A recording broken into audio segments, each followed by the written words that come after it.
Tudo bem, irmãos? Bom rever vocês, poder estar aqui novamente, né? Eu estava falando para o pastor Diego, como é bom estar aqui, e toda vez que eu venho aqui tem coisa nova e coisa boa, né? Vocês estão de parabéns, viu?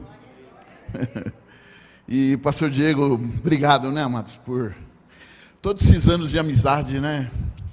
E de respeito, admiro muito você, meu amado, e te agradeço muito por me dar essa oportunidade. Meus irmãos, nós vamos meditar na palavra. Nós estamos vivendo um tempo difícil na nossa vida pessoal. Minha filha caçula está com câncer de mama, né? 30 anos, né, querido? Isso não é uma notícia boa para ninguém, né? Para nós, então, nós não temos histórico na família, é um negócio assim, impensável. Então está sendo um tempo de muita dificuldade, de muito aprendizado. E essa palavra, quando eu a preguei a primeira vez, ainda não estávamos vivendo isso. Mas quando o Diego me convidou, eu tinha separado ela para pregar. E nesse final de semana, né, a gente viveu aí uma intercorrência. Ela teve uma trombose que virou uma embolia e quase morreu, né? Foi por Deus mesmo. E aí eu queria hoje compartilhar com vocês um pouquinho da nossa fragilidade, né? Uma das coisas que me preocupa na igreja é esse discurso ufanista, né? Aliás, isso é uma coisa que acho que eu já até preguei isso aqui. Esse triunfalismo evangélico, essa ideia de que vamos ser crente e tudo vai acabar bem. Nada contra o hino é lindo, né? Mas aquela história, se o mar não se abrir, eu vou andar sobre as águas. Só que quando a gente vai para o chão da vida, a gente sabe que o mar não vai se abrir. E se você entrar na água, você vai se afogar, velho. Essa é o chão da vida. E é nesse contexto que Deus nos convida a crer nele. Nós somos uma geração de crentes que somos convidados a falar do amor de Deus, de falar da fé, de falar do reino, para uma geração incrédula e para uma geração de gente que não tem esperança. Amém, queridos? E eu queria compartilhar com vocês, cadê já está aqui, já, eu pensei que estava ali. Está aqui, beleza. Nós vamos compartilhar esse tema 2020, 21 e 22, os anos em que nós redescobrimos o tamanho da nossa fragilidade e finitude. Quem aqui viveu a pandemia, a gente viu o que foi, né, amados? Foi uma loucura isso, né? Uma barbaridade. E passado esse tempo, né, algumas coisas assim me chamaram muita atenção. Primeiro, passou aquela fase romântica, inclusive uma artista aí muito famosa fez um poema que veio aí de um comandante intergaláctico mandando um recado para a Terra, que era para a Terra ser purificada. Não sei se vocês lembram dessa história aí. É um negócio meio doido, né? Mas o poema era muito bonito, né? Falei, puxa vida, que coisa incrível como esses espíritos trabalham, né? Depois a gente viveu as loucuras aí, as teorias da conspiração, as barbaridades, e depois a gente viu a dor de tantas famílias que perderam seus entes queridos. Eu conheço famílias que acabaram, amados. Foi a família inteira embora. Um negócio doido. E crentes, todos crentes. Eu conheço pastores que foram também, partiram. E a gente vê essas coisas. E fora isso, as loucuras de crente, né, Diego? Eu tinha uma irmã na igreja que ela chegou para mim um dia, já bem no final, falou, pastor, toda piedosa, né? Sabe como é que é crente quando quer dar uma palavra? Ele não sei o que acontece, cara, ele fica mais santo, não é assim? Ele anda devagar. Pastor, o senhor não acha que Deus está recolhendo os dele? Eu olhei. Quer dizer, eu estou aqui. Ferrou, né, meu? Não sou dele, então. Não quis dizer isso, não, pastor. Quer dizer, essa loucura que a gente viveu, né? E eu queria falar algumas coisas bíblicas e tentar mostrar que a igreja sempre esteve presente nesses momentos difíceis e ela testemunhou do amor de Deus. E a palavra que eu tenho para você hoje é que você não ignore sua fragilidade, mas que na sua fragilidade você seja uma testemunha para a glória de Deus. Amém? O termo, né, perplexidade.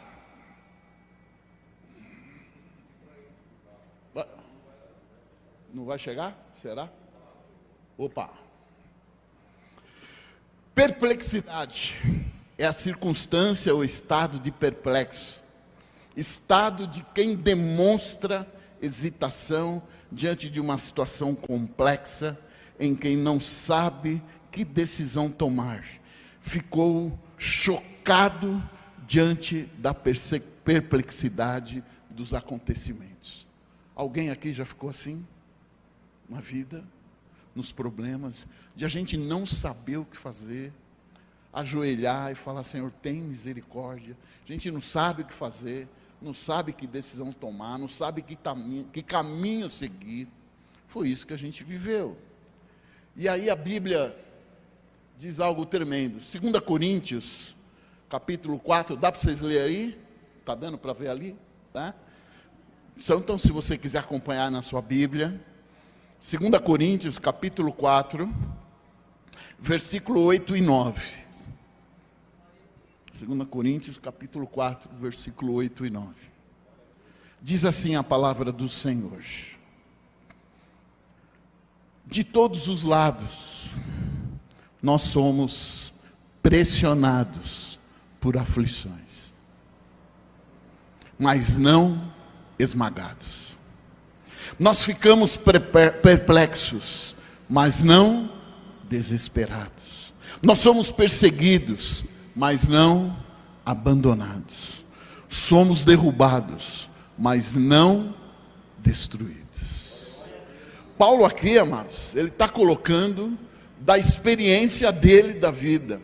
Ele passa parte da epístola de 2 Coríntios, explicando, e depois nós vamos voltar em um outro texto dessa carta, falando da sua luta como servo de Deus e das incríveis provações que ele passou. E um homem inspirado pelo Espírito Santo escreve um texto tão forte e tão atual para nós que vivemos o Evangelho de Jesus Cristo. Porque hoje nós temos vários evangelhos aí, mas nós que queremos seguir a cruz de Cristo, estamos vivendo exatamente isso, em vários níveis, uns mais, outros menos, em outras áreas. E aí, a primeira grande constatação que nós temos que ter é que nós somos seres frágeis e seres vulneráveis. Irmãos, há muitos anos atrás, tem um pastor muito conhecido, influenciou nossa geração, o pastor Ricardo Gondim. Isso foi em 1996, num congresso da Vinde. Ele falou algo impressionante sobre a vocação pastoral, falando sobre o chamado. E ele falou o seguinte, que Karl Marx disse, e disse mesmo, que a religião, enquanto instrumento de manipulação, é o ópio do povo.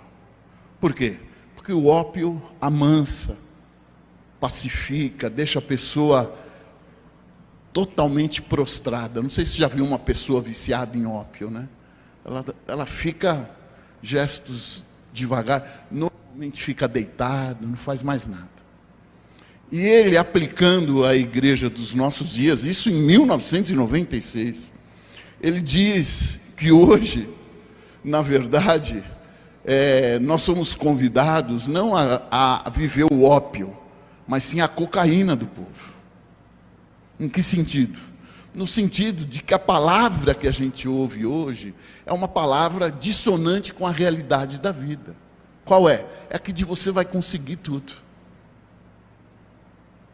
Eu não sei vocês, né, amados, mas está insuportável você ver algumas pregações, como elas fugiram da palavra, como elas entraram no campo da autoajuda, e o pior, a autoajuda cristianizada, como pastores se tornaram influencers, como pastores se tornaram youtubers. Ele não tem mais ovelha, ele tem seguidor. Ele ama as multidões, mas ele não vai ficar com você no hospital de madrugada. Eu, pastor, quando a minha mãe ficou uma vez 39 dias, já faleceu, 39 dias na UTI, Diego. E no seminário, quando a gente faz na faculdade teológica batista, tem uma aula de capelania hospitalar, né? Então a gente aprende como agir, como aconselhar uma pessoa que está enfrentando enfermidade, está internada no hospital. Tem até uns ensaios lá. Olha, vá com roupa clara, né? Por favor, tome um banho, vá aseado, faça barba, você está num hospital. Fale baixo, não conte piada, não dê risadas. Se possível, se for, leve uma fruta, uma lembrancinha, uma flor, leia um salmo, não fique falando da doença. Tem uma série de comportamentos assim que eu achava bonito, né? E eu, como pastor, pratiquei aquilo à risca, né? E aí, quando eu tive que ficar no hospital, a coisa mais horrível é a hora que troca o turno. Não sei aqui se alguém trabalha com a saúde, né? O turno da noite, tipo 7, 8 horas da noite, vai uma turma embora, está chegando a outra, é um silêncio tenebroso no hospital. E aí eu falei, puxa, essa era a hora que eu queria uma visita, para conversar, tomar um café. E ali eu aprendi. Então, que hora que eu vou visitar hoje? 8 horas, se der para ir 7 horas, 8 horas da noite, é a hora que eu vou, porque é a hora que aquela pessoa está sozinha. Deu para entender o que eu estou falando, irmãos? Nós vemos hoje um evangelho que não é real. As pessoas saíram do mundo real, e a gente viu agora recente aí, um cidadão que morreu numa maratona de um pseudo-cristão aí. Nós estamos vivendo um negócio que a gente não sabe, mas, irmãos, eu falo, eu como pastor, a coisa está difícil de discernir o que vem de Deus e o que não vem de Deus. Nós temos que olhar para Jesus. Mas aí quando a gente vai para o nosso chão da vida, quando a gente vai lá para o nosso fogão, quando a gente vai para a nossa geladeira, que nem sempre tem tudo, Ana, ali a gente fala, pô, essa aqui é a vida real. Isso aqui não é o YouTube, né, meu? Eu não tenho dinheiro para fazer feira, velho. Já passou com isso com vocês, não? Um mês pagar a conta de luz, outro mês pagar a conta de água, outro mês pagar de telefone, aí no outro mês não pagar nenhuma, fazer despesa. Quem aqui já pegou xepa de feira? Opa! Né? Mas nós somos frágeis, amados. Nós somos frágeis. Por favor, em nome de Jesus, fuja dessa mentira que dizem ser o Evangelho de Jesus. Quando você lê os Evangelhos,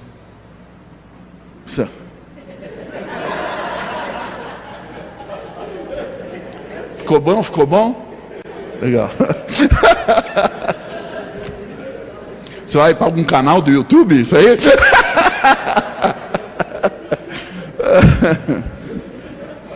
Me segue lá, viu, gente?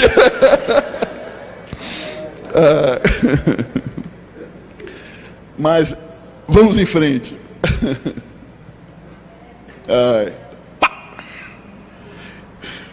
Quem somos nós? Nós somos todos seres vulneráveis. Vivemos com deslizes, somos seres frágeis, sujeitos aos infortúnios, às forças maiores. Nós não somos melhores nem piores. Nós somos sujeitos ativos e passivos da ordem e da desordem, das tragédias evitáveis e das inevitáveis. Nós somos seres vulneráveis de certezas e enganos, não somos totalmente sábios, nem totalmente insanos, porque nada nesse mundo é nosso, porque todos nós passaremos. Rafael Clodomiro fala algo tremendo também. Ele diz o seguinte: nós estamos aprendendo a ser mais humanos.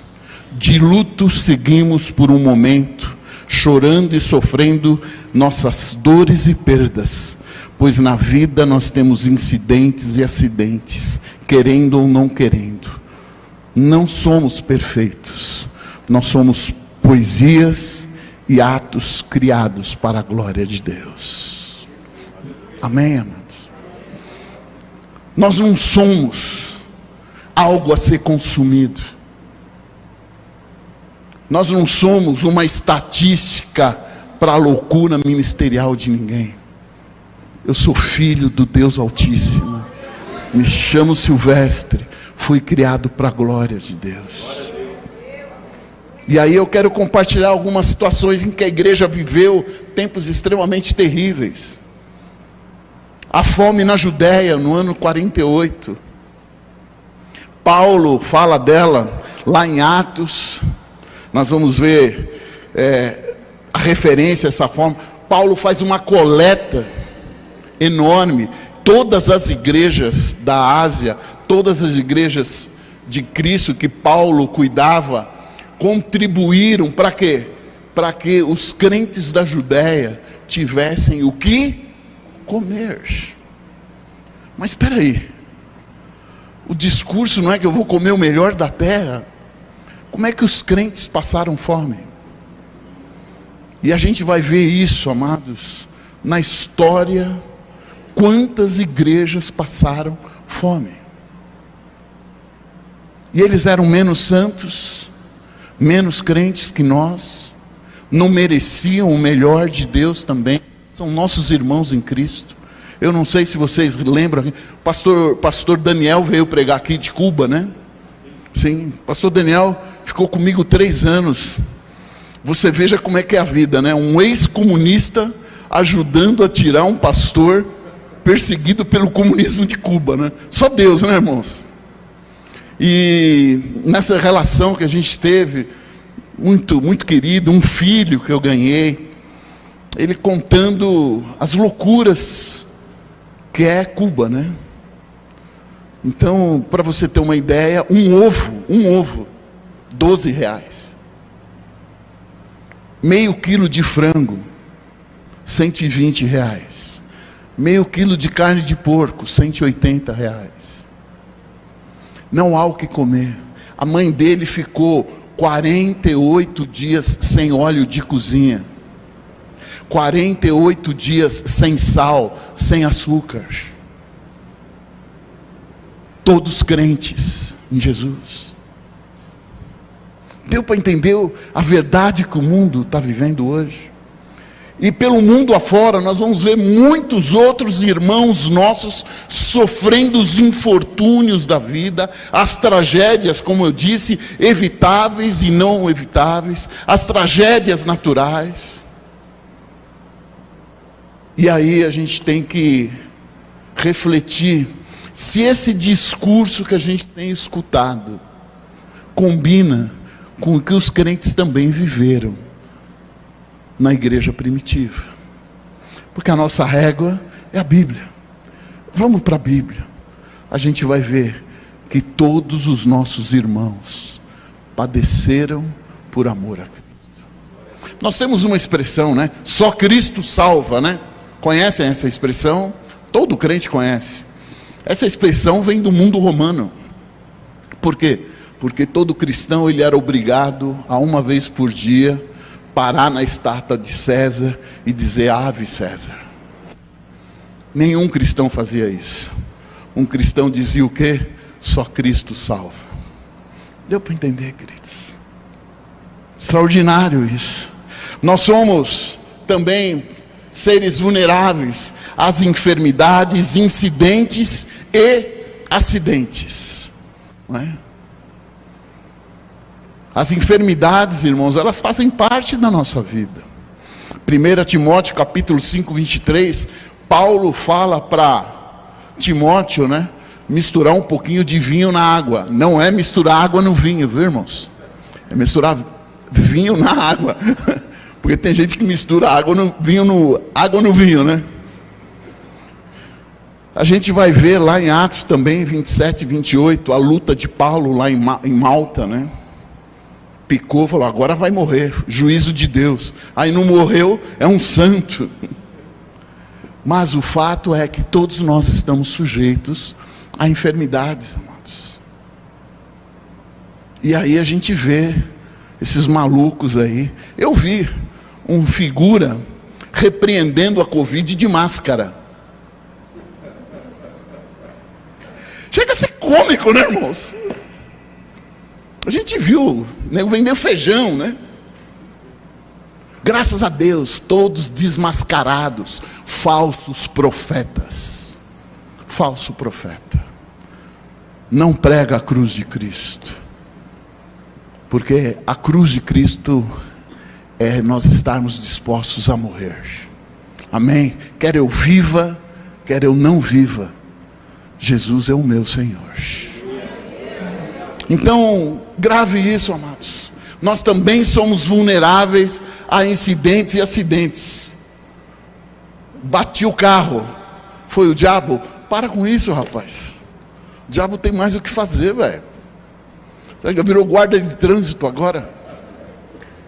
Você não prestou atenção, você foi imprudente, você estava fora da velocidade, você ultrapassou pela direita, não é verdade?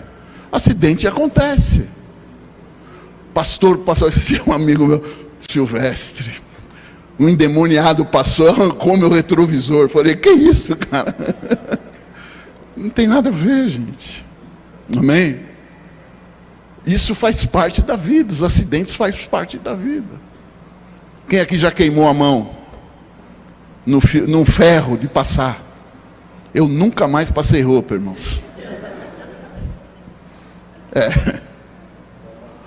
Estou traumatizado.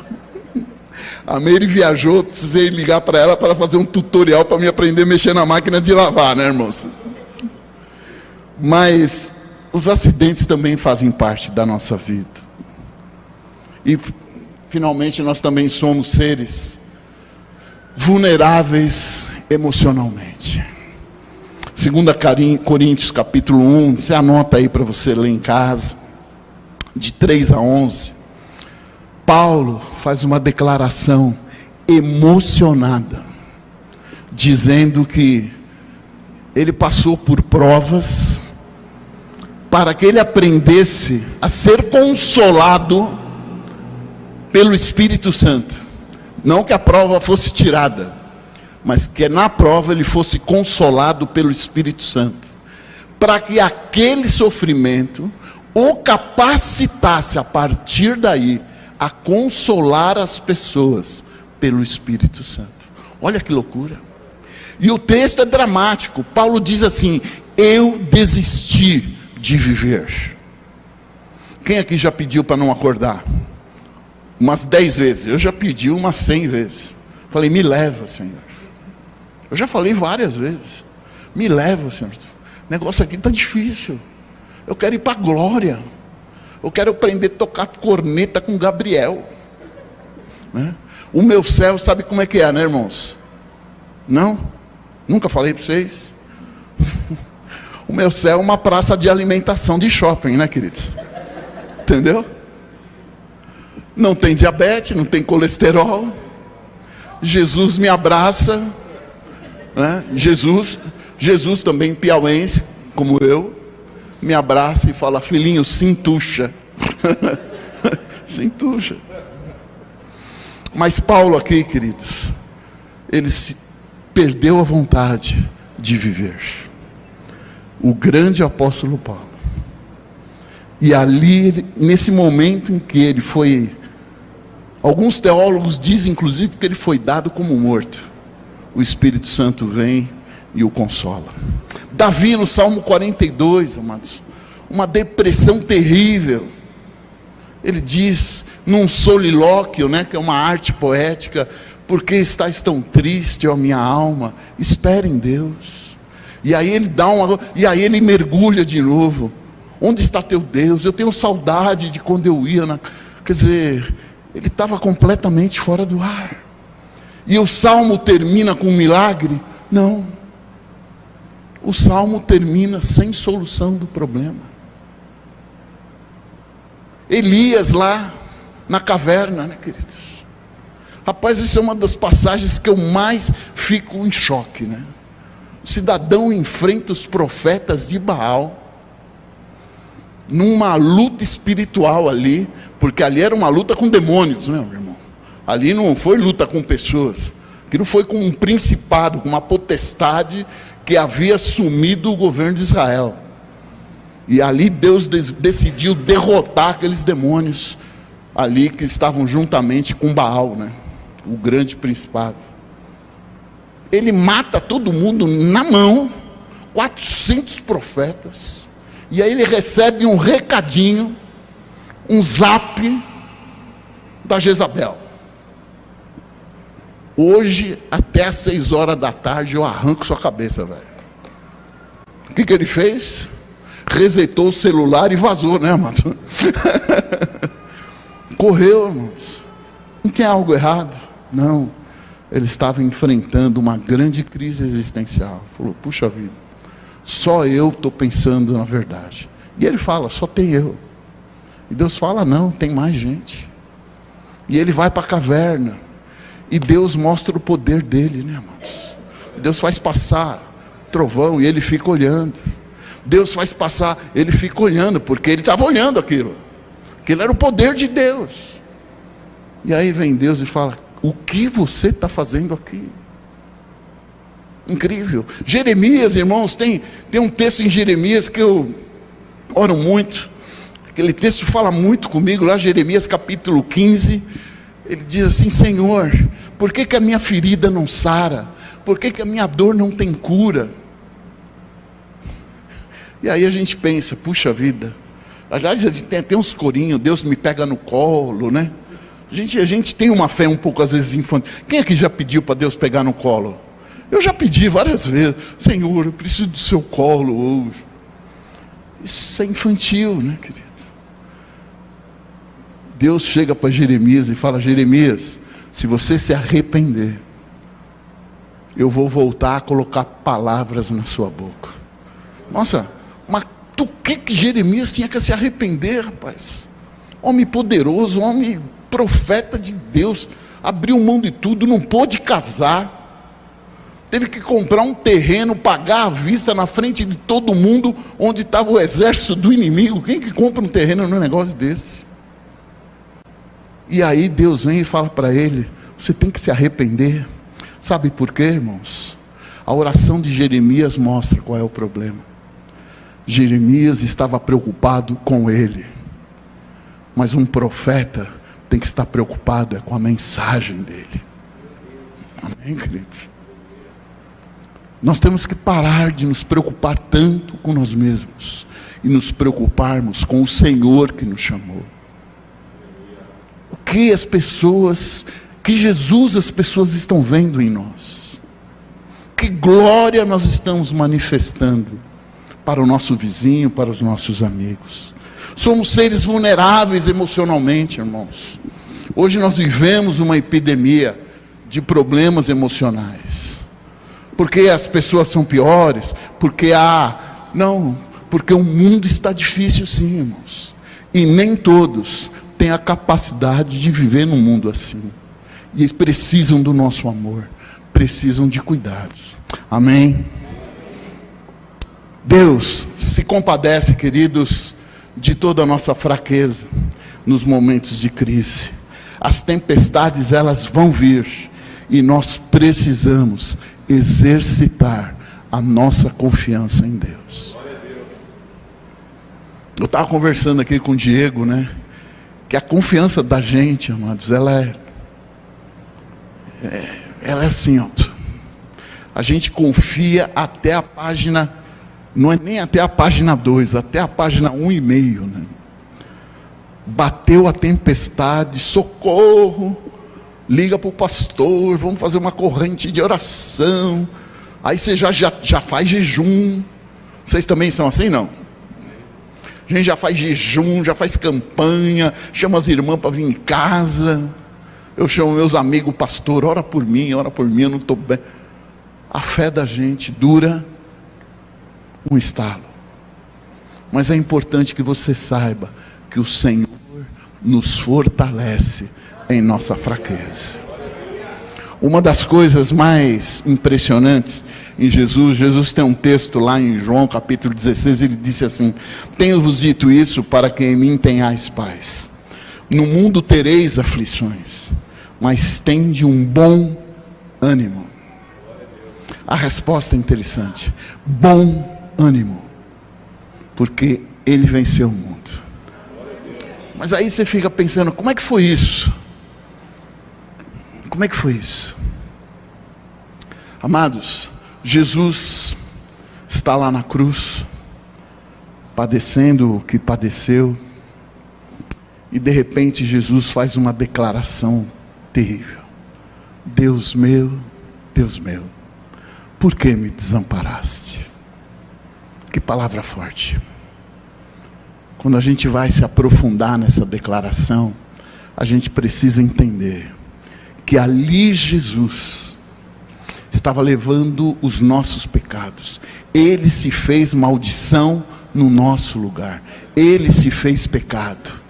Mas ali Jesus experimentou, olha que coisa forte, irmãos. Jesus experimentou por um momento o tamanho do desamparo da humanidade sem Deus. Deu para entender como isso é forte? Ele experimentou por um momento o que é uma humanidade em pecado, sem Deus. Por isso ele diz: eu venci o mundo. E ele vai nos fortalecer, amados. Amém? Deus não nos deixa desamparados. Lembre disso. Deus sempre vai nos ensinar através das nossas fraquezas. Deus vai nos discipular, amados. É na fraqueza, são nas ruínas do nosso interior.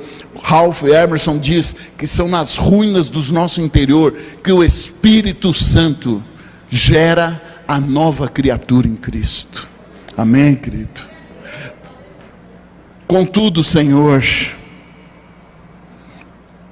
Tu és nosso Pai, nós somos o barro, Tu és o oleiro, todos nós somos obras da obra das Tuas mãos. Não te ires demais, ó Senhor, não te lembres constantemente das nossas maldades. Olha para nós, nós somos o Teu povo. Amém, queridos? Que palavra forte, queridos.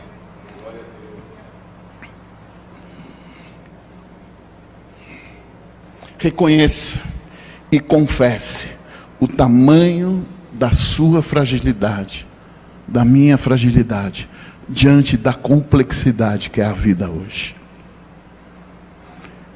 Eu tenho me preocupado com uma coisa, sabe? Eu não sei vocês, irmãos, mas uma das coisas que me irritam na internet é que tudo tem um especialista. Você já viu? Quando não tem 2, 3, né?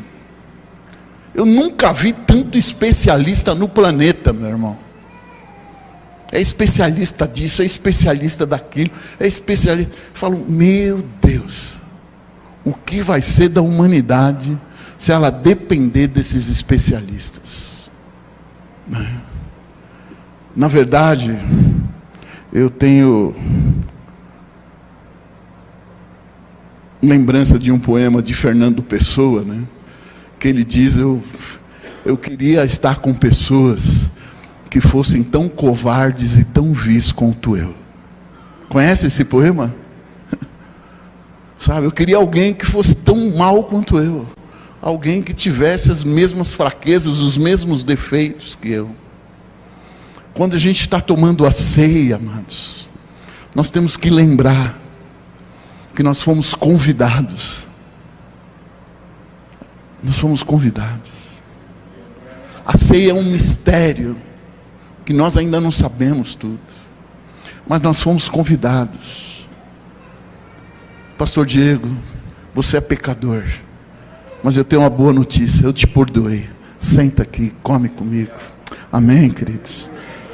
Nós precisamos, irmãos, reconhecer na nossa... Posso falar uma gíria aqui? Vocês não vão ficar escandalizados? Abaixa a bola um pouquinho, ajoelha um pouquinho. Amém? Eu sou filho de russo, não parece, né? É que meu pai era piauense, né, meu irmão? Mas tem um ditado russo assim muito lindo que diz assim: quando a vida te coloca de joelhos, e ela vai te colocar, é uma boa hora para você começar a orar. Amém, queridos? Nós precisamos ajoelhar mais. Você não é um super crente e nem herói, viu, meu irmão? Por favor, né? Pare com esse negócio aí. Aliás, eu morro de medo de gente santa demais, né? Você já viu essas figuras? Os caras é santo demais, ele é perfeito em tudo, tudo dele é o glória, o glória, o glória. Eu falo, caramba, meu, esse cara só fala glória, né, meu? Você já ficou perto de gente assim? Você não se sente o pior crente do mundo? O cara é perfeito, rapaz. Você senta perto dele do culto, ele levanta a mão e rala, baixar, fala, puxa vida, eu não conheço essa língua, velho. Você vai cantar, o cara canta bem, vai ler a Bíblia, tudo do cara é bom, o cara é espetacular, e o cara é santo demais. Tudo para ele é pecado, tudo. Falo, meu, o que vai ser da minha vida, meu amado? Ana, não é verdade? Eu vou no cinema.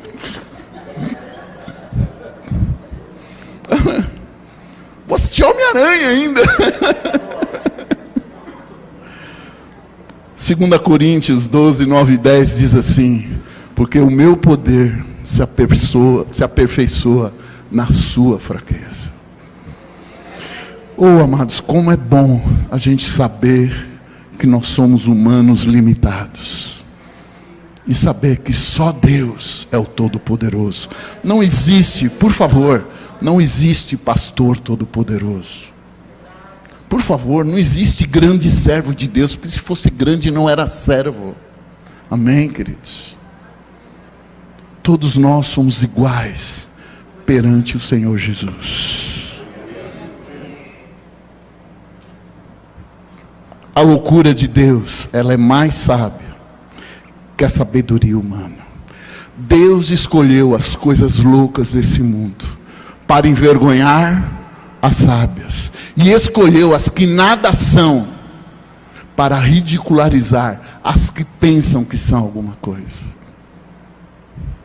Hoje nós vemos uma geração de crentes que pensam que são alguma coisa, que tem a coragem de enfrentar o Deus Altíssimo, de blasfemar, de impor, de querer dizer o que Deus tem que fazer.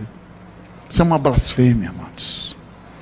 Na verdade, eu acho que uma das grandes atitudes de um crente verdadeiro é poder chegar na presença de Deus e falar: Senhor, honestamente, eu não sei que caminho tomar, guia os meus passos.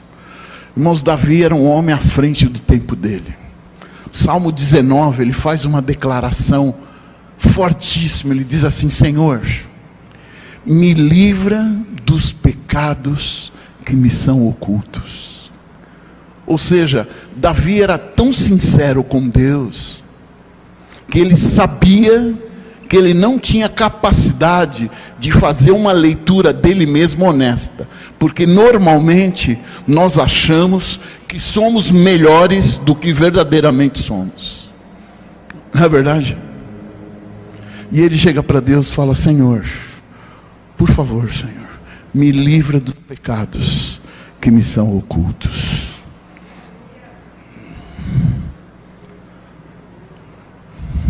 O povo que anda na escuridão verá uma grande luz. Para os que vivem na terra de trevas profundas, uma luz brilhará. O mundo está com problemas, está, irmãos. Jesus está para voltar, está. As coisas vão melhorar? Não vão. As coisas vão piorar, irmãos. As coisas estão piorando e as coisas vão ficar pior. E para nós cristãos, mais difíceis ainda. Mas há algo extraordinário. Uma luz brilhará. E aí, primeiro conselho que eu te dou para enfrentar a sua fragilidade: reconheça a luz. Eu sou a luz do mundo. Não existe outra luz, irmãos. Não existe outra luz. Aliás, C.S. Lewis, ele diz algo extraordinário. Ele fala assim: não há vida fora da cruz de Cristo. Não há vida. Reconheça que só existe uma luz: Jesus Cristo de Nazaré. Há muitos anos, Diego, eu cuidei de uma senhora. Ela era de um centro ocultista pitagórico. Já ouviram falar dos pitagóricos? Os pitagóricos trabalham a filosofia ocultista, os números sagrados, é um negócio muito sério. Ela era a secretária-geral do Brasil desse negócio. E ela estava com 86 anos, 84, não me recordo bem. E ela se converteu. Ela e o marido dela, um maçom emérito. E aí, como é que nós vamos fazer libertação de uma senhora de 86 anos, né, mano? Não dá para pôr a cabeça, sai, a mulher desmaia, né, velho? E aí o meu pastor, começamos a orar, falou assim: vamos orar para Deus. E aí eu levava ela para casa, né, porque ela é muito velhinha. Vida de seminarista, leva para casa. Né, meu? Vida de seminarista não é fácil. Aí, num belo dia, eu levando ela para casa, ela: pastor Silvestre, ela me chamava de pastor. Ela amava o meu pastor, né? Foi meu pastor e ela queria que eu também estivesse no batismo dela. Eu tive oportunidade de estar no batistério com ela. Pastor Silvestre, eu tive uma experiência maravilhosa. Eu estava lá na igreja, e aí quando o pastor Ledo começou a orar, era uma voz assim diferente no meu ouvido. E eu resolvi abrir os olhos e eu vi uma cruz. E vinha uma luz naquela cruz. Mas não era uma luz ruim, era uma luz forte, mas uma luz suave. E aquela luz começou a entrar em mim, e ela atravessava meu corpo e tirava tudo que era escuro do meu corpo. A mulher que estava se convertendo, ela olhou para mim: eu estou liberta, pastor. Falei: ninguém falou de libertação. Sabe por quê? Por causa da luz. Reconheça a luz.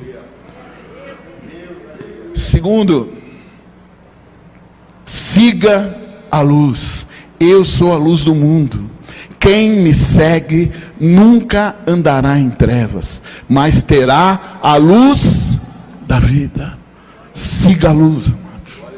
Siga a luz. Não siga homens. Não siga igreja, não siga programa de internet. Não fica fazendo cursinho.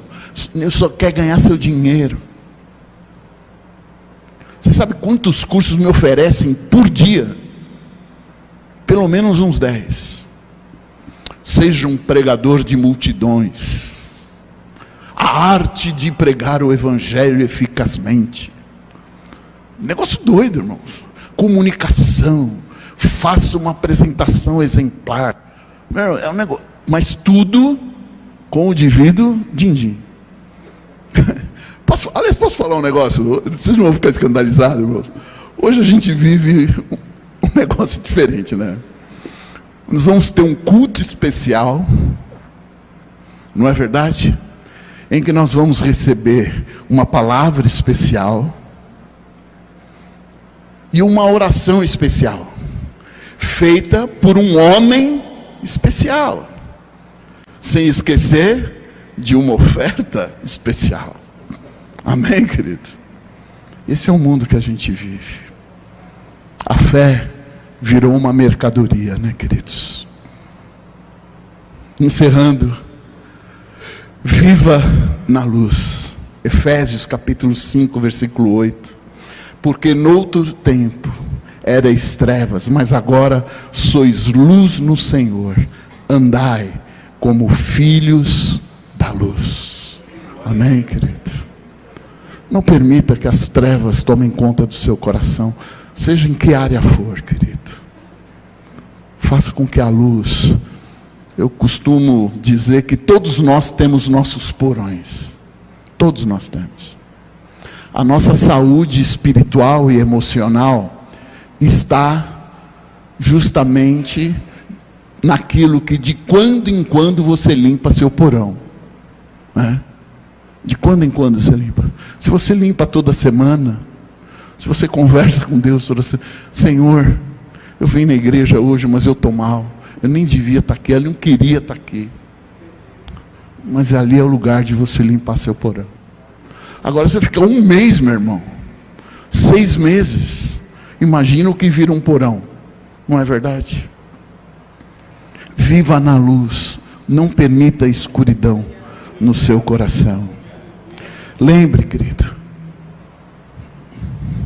lembre disso, as mãos que ajudam são mais sagradas que os lábios que oram. Amém, queridos? Viver na luz é olhar o outro. Quem anda na luz enxerga o outro.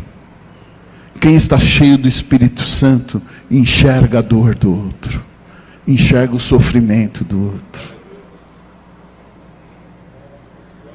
Alarga o teu coração pelos braços da tolerância e recebe todos que a vida te entregar. Acolhe debaixo das suas asas, porque há tantos cansados, machucados e desiludidos, gente que duvida do amor, que desacredita do bem, gente que erra, que é igualzinho a você. Recebe, afaga, se quiser ser recebido. Ama, simplesmente se quer ter vida, pois quem se fecha, se trava, está morto. Quando o mundo julgar, ame. Quando o mundo condenar, perdoe. Quando o mundo abandonar, resgate. Quando o mundo mentir, mostre a verdade. Quando o mundo for injusto, haja com justiça. Quando o mundo ignorar, se importe. Quando o mundo odiar, abrace. Quando o mundo padronizar, transforme. A reconciliação é a manifestação do poder do amor sobre a maldade humana. E faça tudo isso para a honra de Deus. Amém, querido? Feche seus olhos, vamos orar.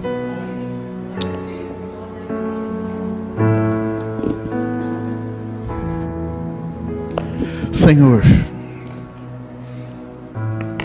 obrigado, Pai, por estar aqui com os meus irmãos da Igreja Livre em Cristo. Obrigado pelo amor que essa igreja sempre nos dá. A vida do pastor Diego, da sua família, a amizade. Pai, nós somos gratos por tudo que essa família da fé sempre dá para nossas vidas. E nós clamamos a Ti, Senhor. Olha para as nossas fragilidades. Olha para a nossa pequenez, Senhor. Fortalece-nos, Senhor, num mundo tão cruel, Pai. Senhor, fortalece o nosso espírito. Fortalece o nosso coração. Senhor, não nos desampare em meio a tanto sofrimento, a tanta angústia, a tantas dores. Consola as nossas vidas. Espírito Santo, eu clamo a Ti nessa noite. derrama sobre cada um aqui, Senhor. Oh, Senhor, azeite de consolo, de renovo espiritual. Aquele que chegou aqui abatido, cansado, aquele que chegou aqui esgotado, Senhor, que o Senhor o fortaleça, Pai. Faz isso, Senhor. Nós somos teu povo, pertencemos a ti e clamamos, Senhor, pela tua bondade, pela tua misericórdia. Que o Senhor não nos deixe, Pai, desanimados e desamparados.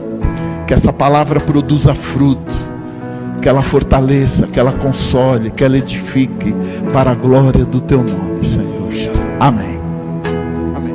Amém, queridos. Deus abençoe vocês.